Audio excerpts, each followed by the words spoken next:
microphone check in case they talk for us. Microphone check.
here? Yeah, that's it. They're good.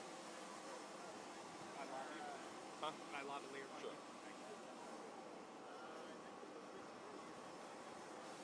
Just speak loudly. Yeah. Thank you, I appreciate Yeah. it.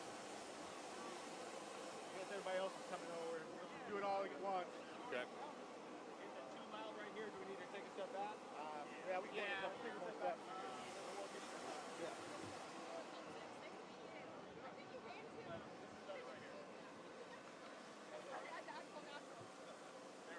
Yeah. Yeah, they're. I guess they're going to line up and shoot this way. Okay, yeah. Well, that's on real quick. Yeah. How's it going? Are you excited? Happy to hear? I love that. Okay, whichever. I'm happy that they're excited to be home. Yes, definitely. You can do it this way. Yeah, here, let's do it this way. We do it this way. There you go. You all Perfect. right? Yeah, and then do you have a coat pocket? Yeah, the strip. Right. Stuff that in there. Thank you, sir. Is it on? You get level?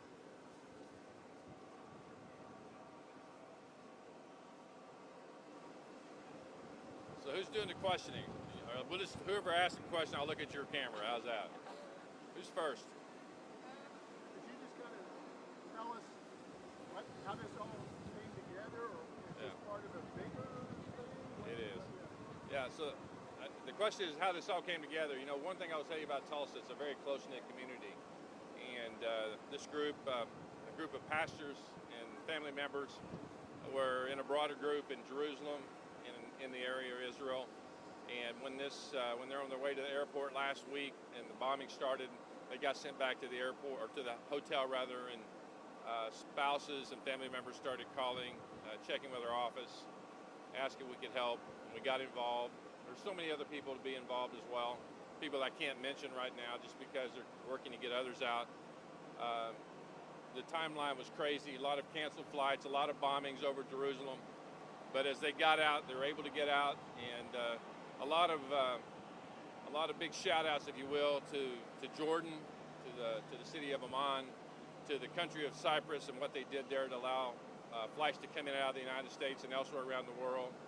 And certainly with the folks that got them out, got a group of over 200 out. The first group out, Gray Bull, and Admiral Pybus, who is a longtime Navy SEAL, retired admiral from Oklahoma Hall of Famer, was really instrumental in making that happen. So a lot of people working night and day, with the folks being 8 hours ahead of us. As you can imagine, we were talking to them when they should be sleeping, and they were talking to us when we should be sleeping. So it's been relentless over the last 7 days in getting them to here. And I know that it was never easy, even trying to get them out of Cyprus yesterday, with sitting on a plane for 4.5 hours after they'd already been given the okay to leave. It was just really chaotic over there, being the first group out. Since they've left, Jerusalem now has been shut down. There's been a lot of other things going on. The border crossings out of Israel have been shut down. So it's gotten much worse for the people of Israel. And I know our folks here, our friends here in Tulsa are glad to be home. How many came back here today? 21. 21. Yeah. Have you spoken to anyone on board? How are they doing emotionally, physically? What have they seen in this group? They're good. I met with them in Tampa this morning and flew down this morning early to meet the group. As you know, there were 2 planes, the one here by U.S. Aviation that we got here from Tulsa. Another one came in from Atlanta to pick them up so we could get them all at the same time so that they could all leave at the same time. Let's just say they were eager to leave. They landed about 4 a.m. this morning.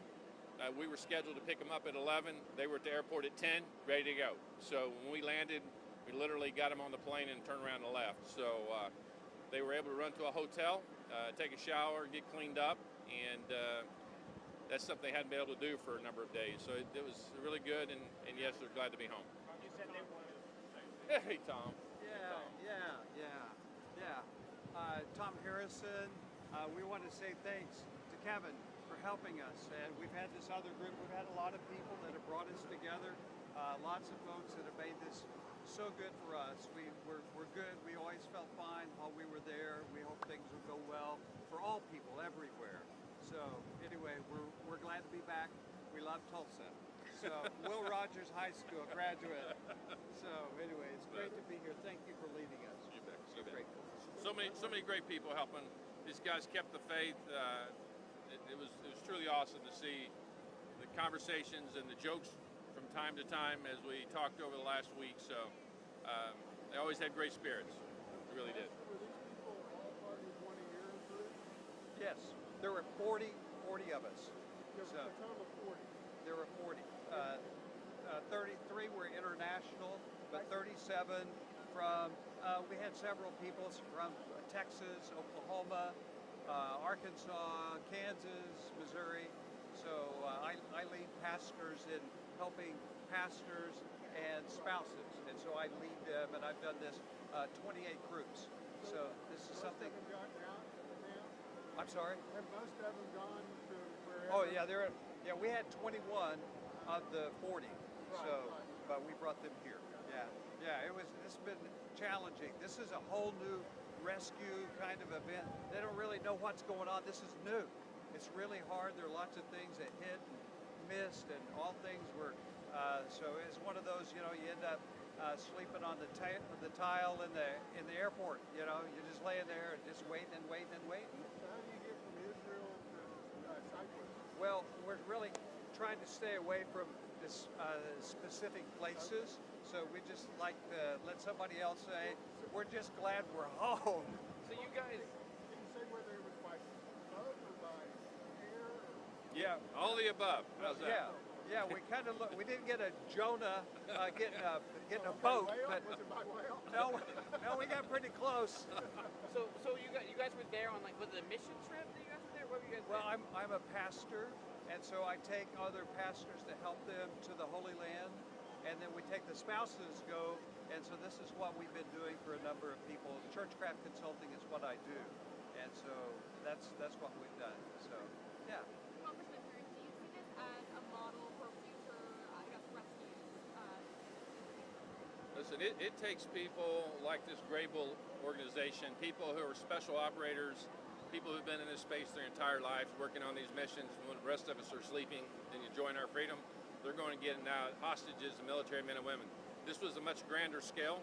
I mean, the leader of this organization, based here in the United States, very big organization, works completely on volunteer funding.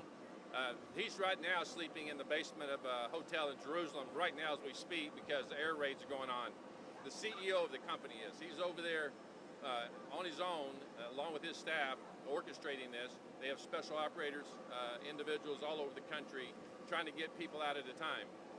And every time you get a group out, the locals, the other people that are spying on how those processes work are learning that trait, and they have to change.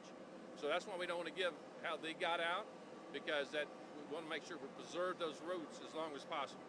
Congressman, Israel had already been in a military operation in Gaza before striking Iran. Why were some of these Americans able to go to the Holy Land during this conflict at all? Well, you got to remember the Gaza environment was really about rockets, short-range rockets, something that the Iron Dome was able to protect against. Ballistic missiles are something completely different. Also, you have Iran itself with secret police, secret service, secret special operators inside of Iran or inside of Israel. It's a different war. Iran for years has used its proxies in Hamas in Gaza, the Houthis, Hezbollah to fight their war. Iran only does this every few years, and this is a big one in the sense that you have Israel and Iran, warring with each other right now. And again, we don't want to say too much about what's going on there because we want to make sure nobody else gets harmed by what we say or don't say. Next step, are there going to be any support or resources for these folks now after they return? Well, they have the greatest resource. They have God. And so, if you're going to get in an environment like that, you want to have the Lord on your side. And these folks have him in their favor. As I said, they knew who was their great protector.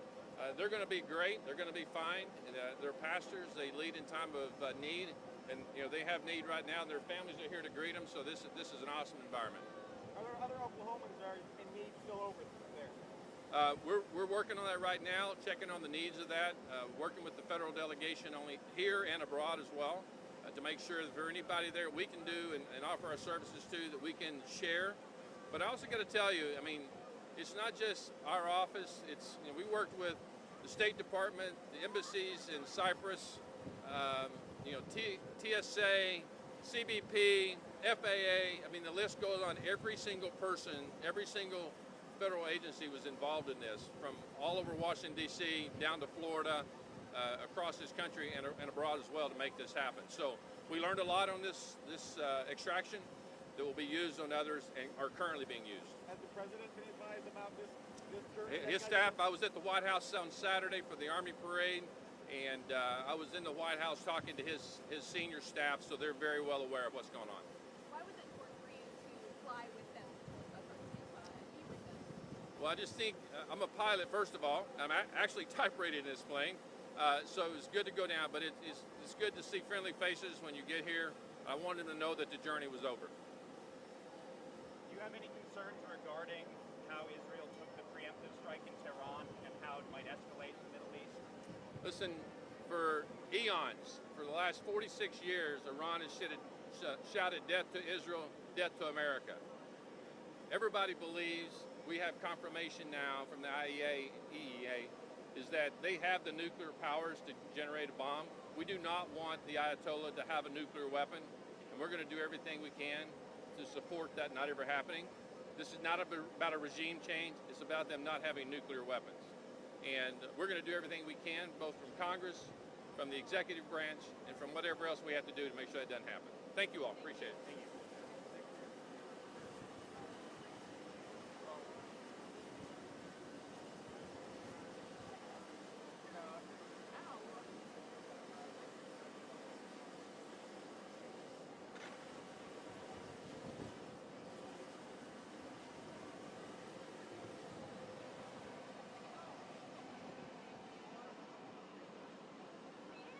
Oh, Quinn, Heather.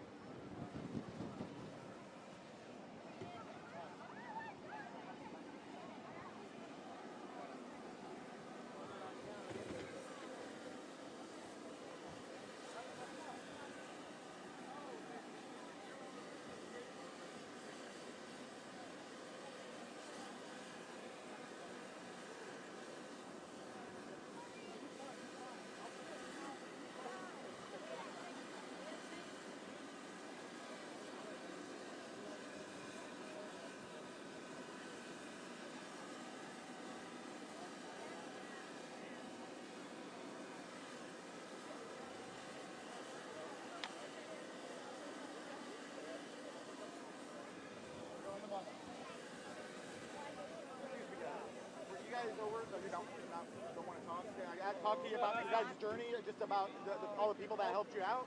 Already pastor say everything. I don't know if I can say more than that, you know. Okay, no worries. Thank No you worries. so much.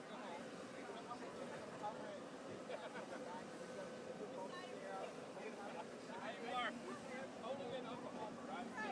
My folks in D.C. said it doesn't matter where you go in Tulsa, it's always just in Tulsa.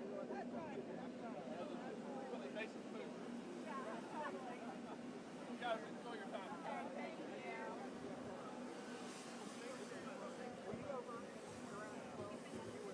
I was just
a couple minutes of your time. Sure. Thank you. I'm glad you're back home safe on U.S. soil. Thank you. Can I tell get me your name. I'm Andres Tavares. Adam? Andres. Okay, very good. Channel 8. Very good. Can I get your first and last name and how you spell it and your Right. official title? I sure will. Tom Harrison, Harrison. And I'm Dr. Tom Harrison. And sort of take us back in time. Yeah. Before the bombings, before everything.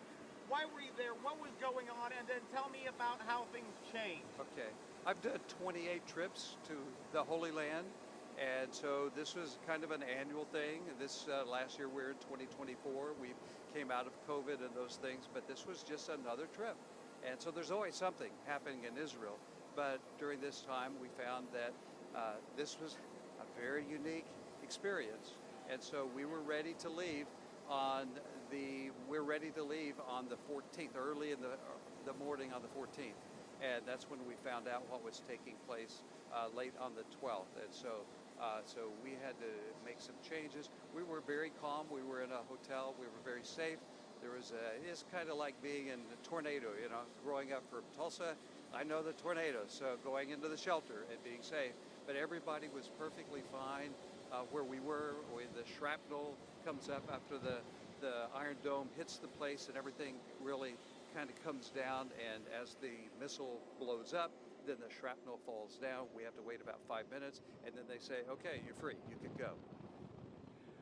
Just for, once you do that, you guys were like, uh-oh, we're not getting back anytime soon. You had to make phone calls. Right. Without giving away too many of the secrets, Right. what is the process like?